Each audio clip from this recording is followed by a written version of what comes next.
Where would you find a flying pig guarding an enchanted castle, surrounded by an ancient forest that's only been here for 2 days? Welcome to the world of Harry Potter.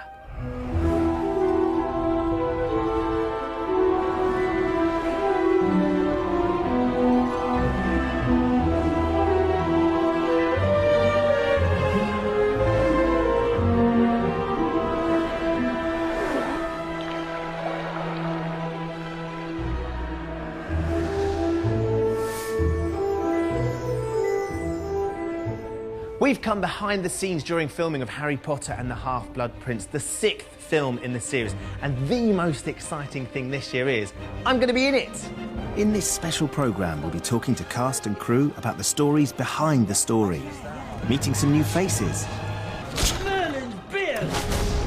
being put through our paces in some Quidditch training, and in a World TV first, we'll be going where no other show can, onto the set and into the film, as I take on the role of a Harry Potter film extra.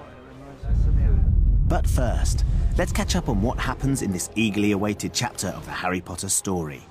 Voldemort is tightening his grip on both the Muggle and Wizarding worlds, and Hogwarts is no longer the safe haven it once was. Harry suspects that dangers may even lie within the castle. Once again, I must ask too much of you, Harry. Together, he and Dumbledore work to find the key to Voldemort's power. Now get out of here at once! Peter's also on elsewhere as teenage hormones rage across the ramparts. Hey, she's only interested in you because she thinks you're the chosen one. But I am the chosen one. Love may be in the air, but tragedy lies ahead, and Hogwarts may never be the same again. Harry's character is obsessed in this film with two things. One is Draco Malfoy, who is convinced has become a Death Eater, and so he follows him. And he's absolutely sure that Draco is up to something really devious in this film. The other thing is a book, which is his potions textbook, which he's got a very, very old copy, and it's got lots of scrawls in it of someone who used the book ages ago. And the book has a bit in it where it says, "This book is property of the Half-Blood Prince," hence the title of the film. Who's the Half-Blood Prince? Who? That's what it says right here. This book is property of the Half-Blood Prince. And so part of it's about Harry's obsession with this book and the fact that he kind of won't be parted from it. He's kind of addicted to it. Let's have a look, shall we? No. I think this one's a lot lighter than the last one because I think the 5th one was quite a scary sort of atmosphere. And you still get this with this one because there's a lot of sort of scary things going on in the Muggle world now. You definitely sort of sense the Voldemort sort of presence. And there's quite a lot of romantic sort of storylines in this one, so it should be quite fun. Hermione's a mess in this one. She's not the best in potions anymore because Harry's got this special book. And Ron's off snogging Lavender somewhere, and that's kind of rubbish. She's getting all these feelings, and she doesn't really know how to deal with them.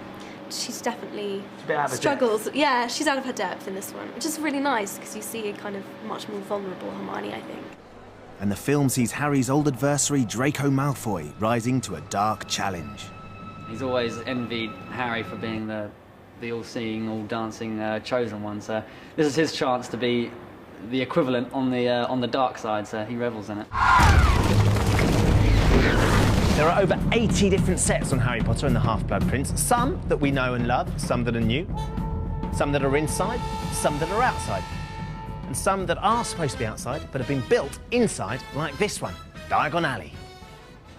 Diagon Alley was originally seen in the first film, The Philosopher's Stone, but in these darker times in the Wizarding world, most of the shops are now boarded up.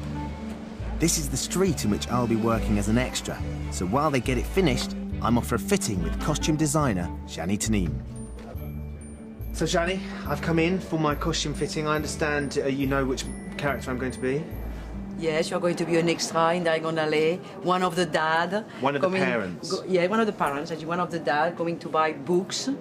That's right. To buy books or to buy things with their kids. We still have some children. So let me explain you.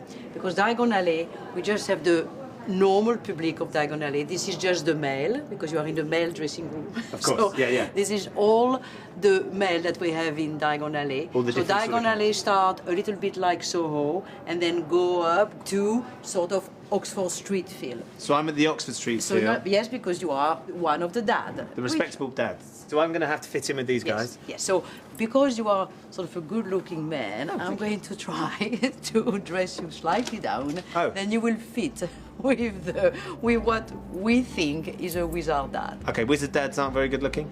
He could be very good-looking, but not as glamorous as you are. I've never been called glamorous before. And my clothes over here. So let me show you. Everything will be those colors, because the whole street is in the grey.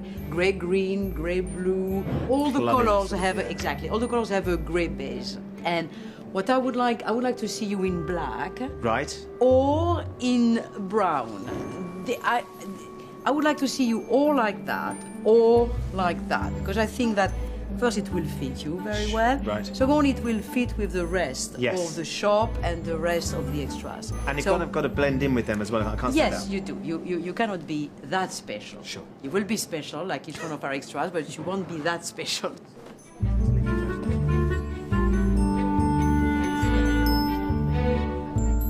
Let me look at you, Ben. It is our sort of wizard, and it is not yet made for you. When we will finish the trouser, when we will, steam everything, make it on your size, make it really all perfect, it will be beautiful. Believe me. Now we just need to audition my children. Oui. Next step.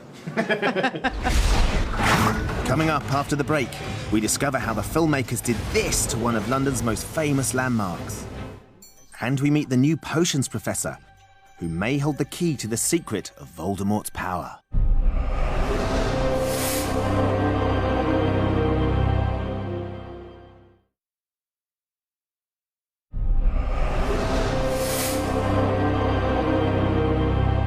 In every Harry Potter film, there's a new professor, and the filmmakers have hoovered up some of Britain's finest acting talent in casting them.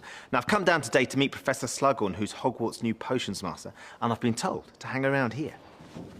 Oh, sorry. I didn't see you there. Professor Slughorn is someone who years ago was the potions master at Hogwarts and is the person that Dumbledore recruits this year to come back, not only to teach potions, but also because Dumbledore thinks that Slughorn has information on Voldemort that he is too ashamed to admit to knowing. And Dumbledore sort of uses Harry as bait in a way, because Slughorn's obsessed with the idea of fame and power. And so Harry is sort of the most famous, certainly young kind of wizard of his time, is the perfect sort of ploy to get Slughorn back to Hogwarts, because Slughorn would want to be around someone like Harry. And Slughorn makes an unusual first appearance in the film. Dumbledore and Harry come into this house that has obviously been ransacked, and there is a purple striped armchair, and Dumbledore performs a bit of magic, and out of that armchair evolves Horace Slughorn, who has disguised himself as an armchair. So there's a bit of special effects. In lavender off. purple pyjamas. In lavender, in the same material as the armchair. It's a very good entrance to a film.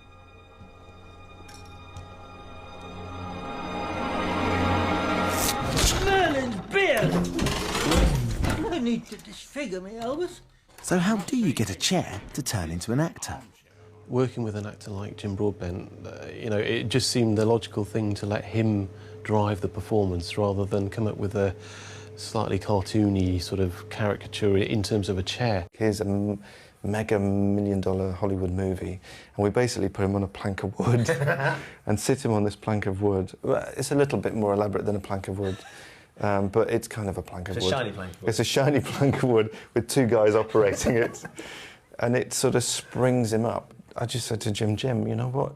Imagine you're a chair and then you're turning out of a chair and you have to shake all this fabric off. And he did this rather eccentric, crazy, quite funny acting transformation from a chair to a human, all in a performance. And of course that was great, because from there, using our designs of what we wanted the chair to look like, we then started animating on top, rotoscoping his performance, then looking at how the actual chair itself would shrink and come back into his true proportions. And just working off him seemed to suggest that actually using cloth as an interesting technique would be quite a good way of resolving the chair and turning the fabric of the chair itself into the pyjamas that he was wearing. Creating a visual effect is a process which involves filtering ideas from many different departments into one end result. Sometimes you start off with some particular view in mind, but by the time you get to the end, it's gone through many iterations and turns out to be something quite different, because you've either discovered something new en route, or you've discovered something that you thought would work, it doesn't work, and it's not very comfortable, it's not very funny, or it looks like a visual effect. And so it is a very subjective journey that we take. Horace's weakness is that he has a sort of softness for stars. You recognise Barnabas Cuff, of course, editor of the Daily Prophet. He will do anything to get some star names under his wing. He likes collecting them, doesn't he? Yeah, he likes collecting them. So it doesn't take much tempting to come back in a way. All right, I'll do it. But I want Professor Merrythorpe's old office, not the water closet I had before. And I expect a raise. These are mad times we live in, mad. They are indeed. And it's not just mad times in the wizarding world. There's panic on the streets of London as Voldemort's soldiers, the Death Eaters, attack the Millennium Bridge. Even the makers of Harry Potter don't have the budget to destroy the bridge for real, so they sent a team down there to film images that would later be incorporated into this extraordinary sequence. During the actual destruction of the bridge, obviously we start replacing more and more of the real elements, so we have to take the real bridge out and replace it with the CG bridge. We've actually replaced the Thames as well with CG water, so that we get all of the real interaction between the bridge collapsing into the water and the splashes and things. And of course, ultimately at the end, we've actually replaced all the people on the bridge with CG characters running away from the destruction. There are just under 1,500 special effects in the film, and constant developments in the processes used have enabled the filmmakers to pursue ever more ambitious results. Danny Quidditch, for example, is in this film better realised than I think we've ever had it. I think it feels more real than ever before. Technology's improved. I think our knowledge of visual effects has improved, and I just think it feels really, really real. But how they film Quidditch before it actually hits the technology is still a closely guarded secret. Or is it? Basically, it's no main secret other than for a man. If you imagine sitting on a bicycle and taking your feet off the pedals and off the ground and just hanging there and then leaning forward, and with all the repercussions that has, then you get what are you getting at? Well, balance is difficult. Balance is very, very difficult, and also certain very, very important organs are crushed. Ah, comfort. And yeah, so the comfort levels are not high. This is Ron's first outing in the Quidditch arena, and he eventually emerges as quite a star. I've always fancied sort of having a go on a broom. Yeah, being a hero. Yeah, but yeah, I mean, it was a bit of a anticlimax when I first sat down, because it's quite painful for one. It's because you are actually just sitting on a broom, and it does, when you're up there for a few hours, it does quite get a bit painful, and but no, it's going to look really cool. Davey wanted a comedy aspect to this one, so we had to come up with different gags, different ideas of flying, and different falls, you know, for comedy falls. And you know, Quidditch, when they're flying up there, and obviously on these rigs at the Quidditch arena, we've come up with a Russian swing that we've been using and launching them off that. So what on earth is a Russian swing? Is just a great big swing, which you swing backwards and forwards, and on the number 3, the guys just launch. I mean, we can get them up there on that, you know, but we had a big one made for Quidditch for inside, and we had a smaller one made for out here just to launch them off and just let them skid across. So the you mud. swing them backwards and forwards, 1, 2, 3, off you go. You let them go. Yeah. 58 feet was the furthest we launched one of them with a broomstick. This sort of action is strictly left to the stunt team. For the actors, Quidditch training is somewhat less dramatic. I'm going to be given a chance to get out and do some stunt training with Greg on the trampoline. Right. Have you any advice for me? I had to do that for about a few weeks before I was allowed on a broom. Seriously? Yeah, you have to master all these different sort of jumps, like tuck jump, That's like jumping and bringing your knees up. Yeah. My 4-year-old cousin can do that. it just get harder because they put you in this harness, right? And you're on these like bungee springs. Okay. I don't know if you're going to be doing that, but that is quite scary. You go really high. You go about 30 foot in the air. Whoa! And I don't know if you'll be holding it because I was holding a broom and they were throwing balls at me and I had to sort of save all these. It's quite scary. Hey, 3. I didn't really enjoy that part. Good luck anyway. I'm gonna need it. I understand this is where the Quidditch training takes place. It starts here. It starts here? It starts here. We get all the kids in.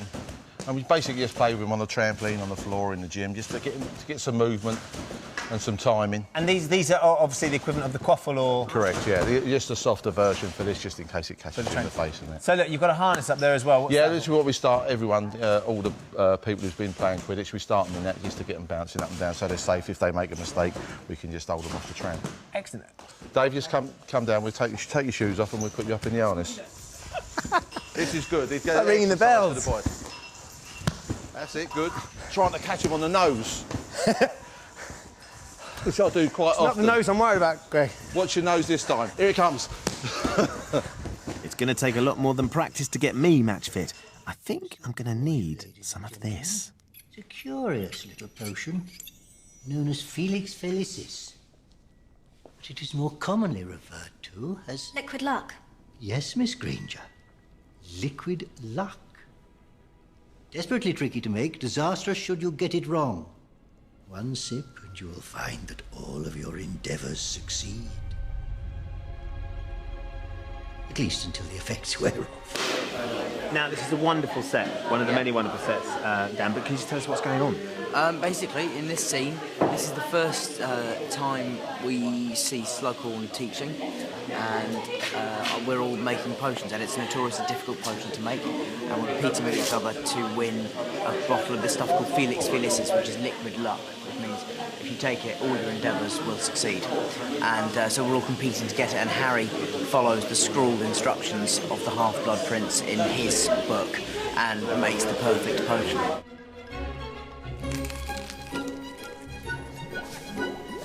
How did you do that? Crush it, don't cut it. No. The instructions specifically say to cut. No, really.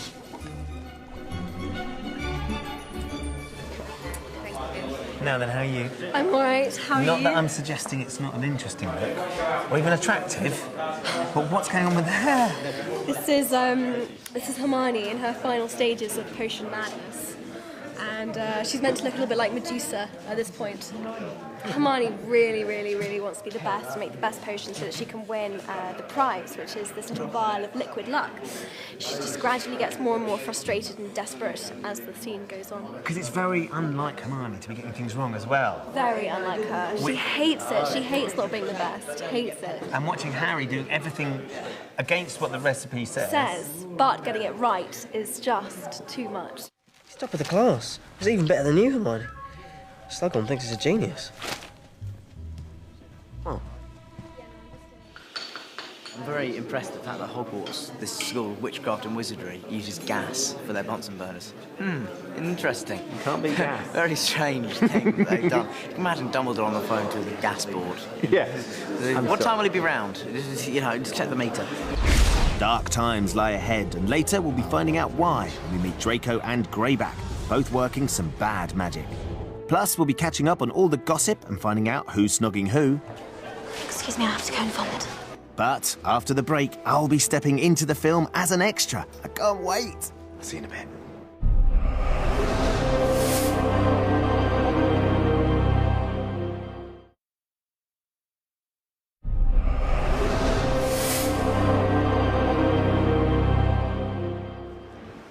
What do you think? Always wanted to do that. Welcome back. We're behind the magic on Harry Potter and the Half-Blood Prince. I'm just heading to set where I'll be joining the cast as an extra in filming a scene, which means I'm actually going to be in the film. I was hoping that the chauffeur-driven car was for me, but it looks like I'm on the minibus. So now we're going to set. Okay. What I normally tell the extras is mobile phones off on set. Right. No cameras, anything like that. Obviously, the etiquette of the set is keep quiet, listen to the director or to the third on set who will give you your direction, and enjoy. And I promise I'll behave. Good. I don't want to hear bad things. No. In the scene, I'm playing a wizarding dad, so now seems a good time to meet my new kids. Wow, so here you are, and you're going to be in the new Harry Potter film. How does that feel? It feels amazing. Pretty exciting. It feels awesome because our friends are going to watch and saying, hold on, that's Marcus and Giles. Olivia. And I really like acting, so this is really big for me. This could be like your big break. Yeah, a big break, big payoff. Big payoff? Wow, are you thinking about the money already? Yes. He does sound like my son. Now look, obviously it's quite exciting being down here. Who have you met so far, Jake? Just Daniel and Rupert. Daniel and Rupert, what was it like meeting them? It was quite fun. It's good. Dan's very funny. He's a great guy. He's a cool guy. He's a cool guy. What about you, Olivia? Met Dan and Rupert. And were they cool? Yeah, they were cool. Did you have good fun with them? Yeah, I had fun with Dan. You had fun with Dan? Dan's always a laugh. Like the fact you... Maybe I better not say it, actually. No, you can. Go on. She tried to pinch Dan's phone. You tried to pinch Daniel Radcliffe's mobile phone? No. Did she get it? No. Ah, do you imagine whose phone numbers are in there? A lot. I think he's got Britney Spears' number, you know. Yeah, cool. I do. Yeah, you see, you're interested now, aren't you? Yes. There are over 650 children working as extras on the film. They come not only from stage schools, but local schools and theatre groups too. The scale of this aspect of production alone is phenomenal, as not only do they need feeding and clothing, they all have to have school lessons between filming, even if they are only here for just one day. But that doesn't apply to me, so I'm heading straight off to the set now that the construction workers have moved on and the paint is freshly dried. So this is it. This is Weasley's Wizard Wheezes. This is the place where my big break's going to happen. We're going to do my scene in here. And it's just incredible. The detail, as ever, is extraordinary. All the toys. And the thing that you can't get is it actually smells like a toy shop or a sweet shop. But the thing I love more than any of it, more than the anti-gravity hats, more than the dancing chickens, more than all the sweets, is this. 10-second pimple vanisher. I'm going to have me some of this. Brilliant. Weasley's Wizard Wheezes is the shop opened by Ron's twin brothers after they left Hogwarts. It's an emporium stuffed with over 40,000 packages and boxes, which took 15 people nearly a year to design and over 50 people to create. Now look, how extraordinary is your joke shop? It's awesome. Yeah, it's kind of freaky having like a 20-foot version of you on the set. Especially on moves, yeah. It's great. I mean, I think it is one of the best sets throughout the whole series, let alone just on this film. Obviously, you've been in there and you've had a look round. Have you got a favourite thing? Have you got a favourite part of it? I think it's a mix-up between either there's a girl, like a model of a girl being sick. Yeah, which just keeps the puking pastels. Yeah, the puking pastels. And there's also the pimple concrete, I think. Yeah, 10-second pimple vanisher. Yeah, it looks amazing. I've nicked some of that. Because I think that would be worth a a good fortune seller, on yeah. the open market. Talking of which, I wonder how much I could get for these. But enough of this wheeler dealing. I'm wondering whether Dan's got any tips for my big screen debut. I think you should have just sort of played him as someone who's not necessarily a wizard and just totally confused by everything around him. That could have been good as well. I could be confused. Yeah, you could show your confused face. That's very good. Yeah. I can do surprised. That's very similar. I can do confused and surprised. Yeah. There's so much going on with the hands out of shot. I don't know if you can actually see it, but look, Ben doesn't do I haven't expression. even noticed my bling yet, as well. Oh no, that's wizard bling, where it's made out of pewter rather than gold. Yeah. Yeah, it's good. It was once a tankard. Now, I'm not here for all of them, but there are 5 days scheduled to film this scene, which will only run in the film for 1 minute and 22 seconds. Hey guys, sorry to interrupt, Ben needs you on set. Great, thanks. Thank you. This is it. A big moment. I'm going to go on to set now. I'm not sure you're going to get through this gap, so I'll see you on the other side. Although I spend my working life in front of a camera, this is one of the most nerve-wracking things I've ever done. I'm only a small part of the background action, but I just don't want to make a mistake. Ready, and background action! In this scene, whilst Harry, Ron and Hermione are visiting Weasley's Wizard Wheezes, we see Lavender, Ron's love interest, for the first time.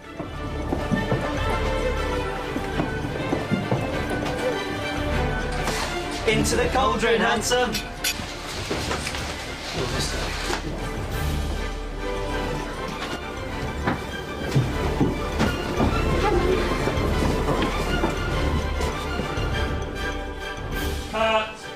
And that's me done.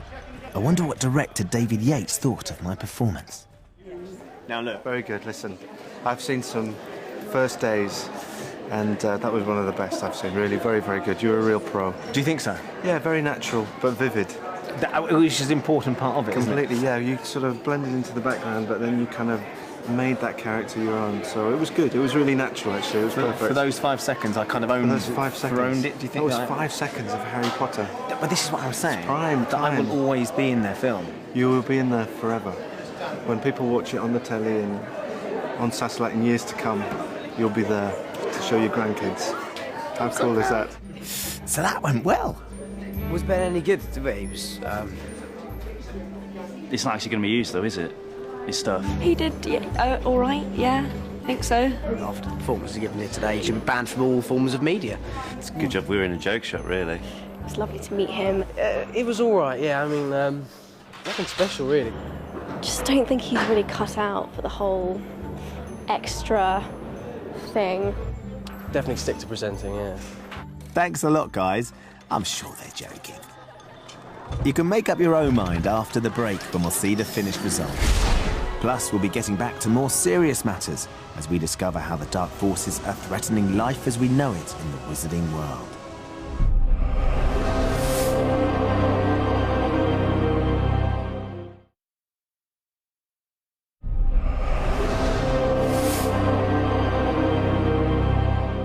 Welcome back. We've come behind the scenes on Harry Potter and the Half-Blood Prince.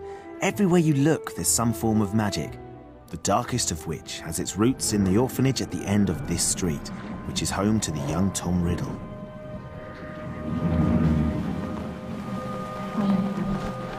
I must admit to some confusion upon receiving your letter, Mr. Dumbledore. In all the years Tom's been here, he's never once had a family visitor. There have been incidents with the other children, nasty things. Tom, you have a visitor. Tom Riddle grows up to become the most evil wizard of all time, Lord Voldemort. Yet his first encounter with Dumbledore only hinted at the darkness that lay within.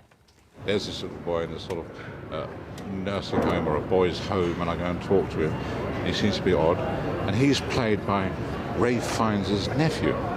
So the actual Voldemort? So the actual Voldemort, the young man's been played by his nephew. I think it's brilliant. When you're casting for kids, you turn every stone, you look in every direction. And Hero had done a little bit of acting before, and I was aware of him, so I thought he was an interesting kid and got him in to have a go. You're the doctor, aren't you? No. I'm a professor. I think that why these films have been so successfully cast is because they're always cast for the right quality and for no other reasons. Hero is a great kid and a really good actor, and he was the right kid to play the part. The fact that his uncle is Ralph Fiennes is neither here nor there. He got the part for him, Hero, completely on his own merit. She wants me looked at. They think I'm different. Well, perhaps they're right. I'm not mad. Hogwarts is not a place for mad people. Hogwarts is a school. School of magic. It was the day job of Dave Legino that made him an intriguing choice when casting Greyback, one of Voldemort's henchmen. It was really interesting with Dave because when I met him, I did think you're just a lovely, gentle bloke. But then when I talked to him about his life and his other career, I suddenly thought, maybe you're not quite as gentle as I think you are. Just explain what you do day to day, what your everyday job is. Well, I'm a cage fighter, professional cage fighter for the past 2 years. Which, for anybody that might not know what cage fighting is, it's exactly what you say, isn't it? There's a cage on a stage, and you go in and you fight. Go and so 2 men enter, and 2 men leave as well. Yeah. So that's yeah. And but it's, mixed martial arts is a proper term for it, where all the combat sports in the world are combined, and you can use any technique you want. What Dave has is an ability to switch his head to a certain angle whereby he can completely understand someone who's as ferocious and mercenary as Greyback the werewolf. It's an extraordinary character. Tell me about Greyback. Who is he and where's he from? Well, An untransformed werewolf, he feels like he's an outcast, and he's shunned by society through being a werewolf. And so rather than wanting to join in with them, he wants to infect as many people as possible, especially young children, so they grow up and being a werewolf becomes the norm.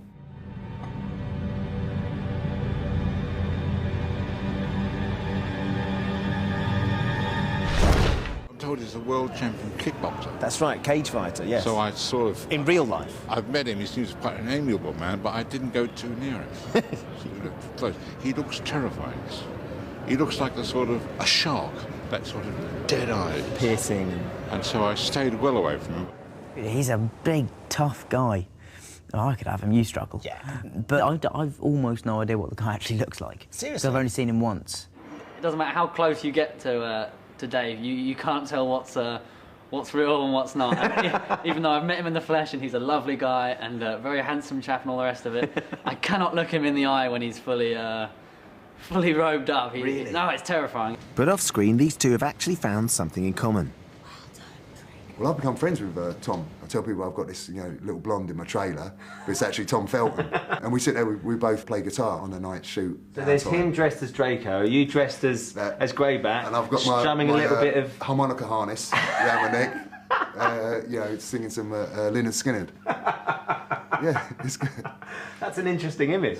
Yeah. Not quite the Death Eater to be and the angry sort of mercenary. No, it's a bit of a surprise because he's such a nice guy. Because I saw him in the other films, I thought, oh, what a little rat. Yeah. Horrible snide. But he's really, really pleasant, and he's changed his hairstyle as well. He has. That's acting for you, isn't it? It's amazing what they can do. The film sees Tom take on a significantly increased role as Draco Malfoy is given a disturbing task to perform.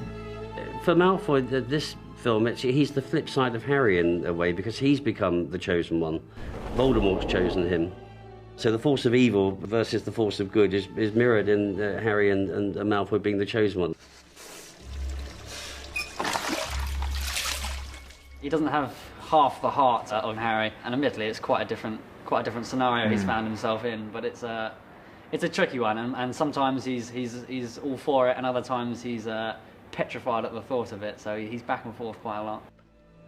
Draco's mother and aunt, Bellatrix Lestrange, are so concerned for his well-being, they enlist the help of Professor Snape, played by Alan Rickman, to keep a watchful eye on him. Professor Slughorn, sir. I just discovered this boy lurking in an upstairs corridor. He claims to have been invited to your party. Okay, I was gate crashing. Happy? I'll escort him out. Is he quite daunting to work with? It's endlessly daunting. I mean, we've been shooting today with Alan, Helena, and Michael all on the set at the same time. So how do you deal with daunting? Isn't the word, Ben, to say the least. I revel in it. I thoroughly enjoy it. It's the equivalent to watching. If you're a football fan, it's like going to watch your team live in the flesh. It's not only do you get to learn endless things. It's just a joy to watch them. Whilst Draco's busy unsettling the peace, he's missing out on all the fun. But Ron is more than making up for it. He gets a lot of action in this film, doesn't he? Yeah, he does actually. Yeah, he gets Lavender. Jessie, she's really nice. Tell us a little bit about Lavender. Oh, Jessie Cave just brings her to life in the most deliciously unpleasant way. She's one of those girls who is like a leech. Of course I'll wear it. She has a crush on Ron, and she gets him in her mitts, and she won't let him go, and she's really fun, annoying and fun. Becoming the girl who gets to kiss Ron was quite an experience for actress Jessie Cave, who plays Lavender. It was so amazing, because I honestly came away from it being, if I don't get the part, I don't care, because I've had a screen test. And that was exciting enough. It was, because it was almost, you've had 5 minutes of being, as if you had got the part, because you were fully in costume and you were on a real set, but also we had to improvise, which was... With Rupert? Yeah, straight away. So we didn't even do any script bit before, and you just went straight into an improvisation. And what did you have to do? I just had to be, Lavender. And Ron was sitting on a sofa reading, and I had to just go bound up to him, and that was it. And so basically, within 2 minutes of getting there, I was told, right, just improvise. And so I had to come out of the room and go into the Hogwarts common room, and I was just like, what am I doing? I don't know what I'm doing yet. I said, Rupert, do you mind doing some improvisations with 7 different girls, all in about 3 hours? You know, and they all have to sit on a settee with you, and they all have to be your girlfriend, and they have to kind of, it might get quite physical, Rup, and you know, some of them are very pretty, and would you mind? And he sort of thought about it for about a second. So you would be sat in the room, and this girl who'd never met you would have to come in and improvise as if she was Lavender. And yeah, that's right. Yeah, it was quite. No, it must have been quite nerve-wracking. But did any of them try and kiss you? No, they didn't. No, they're not.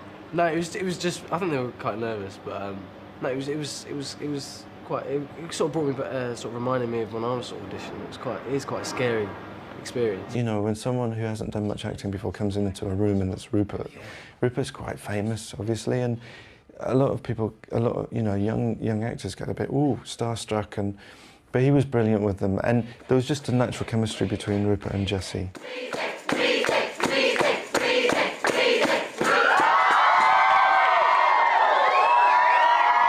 I was really nervous actually because it's quite a scary, really uncomfortable feeling because. And the first one we did was in the dormitory after the Quidditch match, and the whole room was full of people, and I was standing on this like plinth, like this little stage, and no, it was quite scary. But I mean, once we sort of got into it, it's fine. But the course of true love never runs smoothly, and not everyone is happy with Ron's new status as a love god. Lavender is the catalyst in making Hermione realise that she actually does have feelings for Ron, and Ron finally being like, yeah, I am attractive, and you know, I can get a girlfriend if I want to get a girlfriend. I think Hermione sort of views Lavender as though she's kind of another species. She doesn't quite understand what Lavender is or how possibly Ron could be attracted to her. Excuse me, I have to go and vomit. Where is he? Things come to a head between the two girls when Ron talks in his sleep, revealing his true feelings as he lies ill in the infirmary. Emma's performance was so nuanced, so detailed, and so believable. I mean, your heart aches for her as she yearns for Ron and is rebuffed because he's just doesn't get it. There's such truth, and you know, I suspect that she may have experienced that in her own life. It just comes across in such a tender and beautiful and truthful way. You say you don't remember anything from that night? Anything at all? There is something. But it can't be. I was completely boggled, wasn't I? Boggled. Typical boys, like, they'll say all of this when they're slightly drunk or slightly kind of not with it. And they'll say all of these things that really mean a lot to you, and then the next day they'll just be like, what? What did I say? No. Yeah, I've had experience with that myself. It's not very funny, I have to say. Not very funny. Ron likes Hermione. Hermione likes Ron but can't quite express it, and Harry and Ron, not Harry and Ron, that was it. Well, you know, this is a whole thing that Joe hasn't written, but we thought we'd add just to, you know, make the audiences a little more interested. No, there is that would be quite unexpected. Well, mind you, at the read-through, I was sitting next to Jo. She comes to each of the read-throughs, and I look at her making notes. She makes the occasional note, and she wrote this. Dumbledore had this line, and she said wouldn't say this. And as we're walking back to my office, she says, you know, Dumbledore's gay. And I was like, oh my God. That was a revelation That for was you. a complete revelation. And that's why he wouldn't have said that line. Yeah, that's why he wouldn't have said that line. So just to clarify, it's not Ron, but his sister Ginny Weasley who sets Harry's heart racing. It's very complex because, of course, Ginny, as Harry's best mate's sister, it's a bit of a... It's quite a political situation between Harry and Ron. Because at the beginning of the film, Ginny's dating Dean Thomas. Slick kid. Honestly, well, they're only holding hands. And Ron's not happy about that at all and saying things like, well, you've got to hate anyone who dates your sister just on principle. And so Harry's sort of going, oh, yeah. Knowing that he has feelings for her. Yeah, exactly. And so it's, no, it's quite a tricky situation, but it is a really nice part of the story. When you read the Half-Blood Prince, did you read it and think, oh my goodness, my character ends up snogging endlessly with Harry Potter? What's that going to be like to have to film? Yeah, I mean, when I read it, I didn't... People kind of always go, oh, did you expect that to happen? Did you always think that? And I was completely shocked when I read it, because people had already kind of read on before. Like, some of my friends were really quick at reading it, and they were like, oh, have you read this page? And I'm like, no, I haven't read that. Harry and Ginny are getting closer, and Ron, the thought of his best friend and his sister is just not pleasant, shall we say. Ginny and Harry are sitting on the couch, sort of having this quite sort of romantic sort of scene. I just come in and sit between them with a bowl of pies. And we must have done it 20 times because we couldn't stop laughing. Again, because Ron sort of sat down and said, pie? Neither of them could say the word. It was just they just laughing before they'd even said it. So you were the one that was corpsing? And Rupert, me and Rupert, yeah. Bonnie a bit, but not so much. Me and Rupert. She's professional. Come on, let's me and face it, Rupert between are the three pretty of you. terrible Yeah. at corpsing still. I mean, I've got a lot better. Rupert's awful still. It does get quite annoying because I've ruined so many takes. Yeah, it's just there's no reason for it as well. It's just really annoying. Do you end up apologising? Oh yeah, I feel really bad because sort of the day just goes on and on and on. Pie? Not for me, no. You had to do those scenes where you do the kiss. What was that like? Yeah, it was weird. It was actually the first scene that I filmed on the whole film, yeah. And to start with the hardest and then work down. Yeah. No, it was weird. I kind of obviously I'd never done anything kind of on film like that. Were you able to lead her through it? The old hand that you are? No, I didn't really. It's weird because I did something possibly slightly stupid because I sort of assumed that because I was all right, she's going to be fine. So I didn't really think she'd be nervous. Apparently, she was very nervous, and rightly so. I think at first, like the first few takes of the rehearsals can be really weird and it is quite awkward. But then after that, it just seems weirdly kind of just normal. You got into it? Yeah. Did you enjoy it? Is he a good kisser? That's what they want to know. I know, that's all they ask. Harry needs to make the most of the good times as the darkness is closing in. At this time, I cannot hope to destroy it alone. Once again, I must ask too much of you, Harry.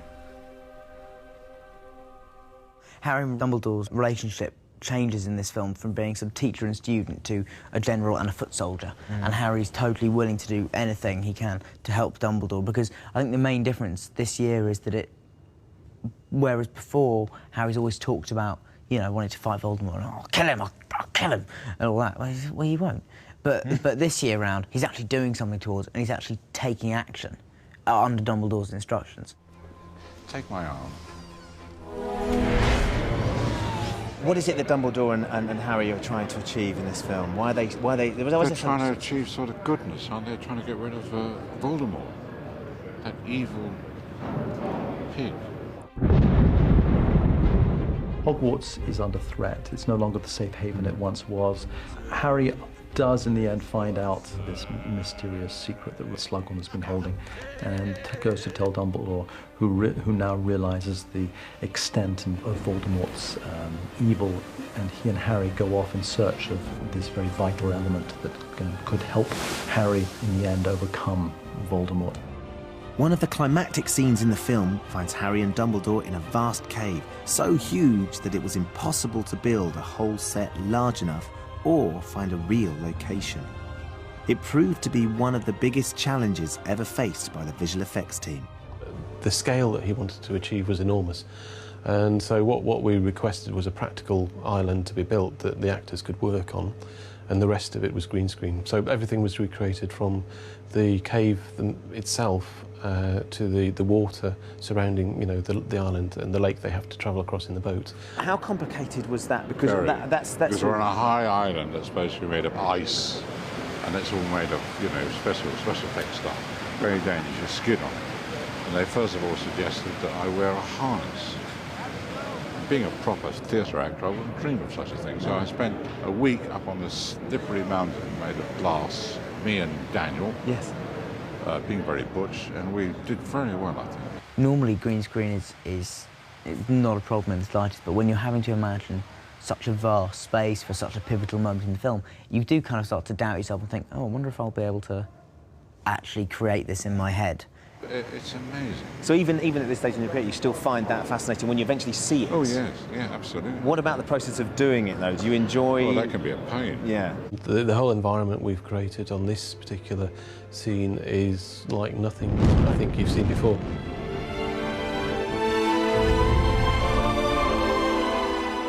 The story unfolds to a dramatic and shocking climax, after which nothing can ever be the same again.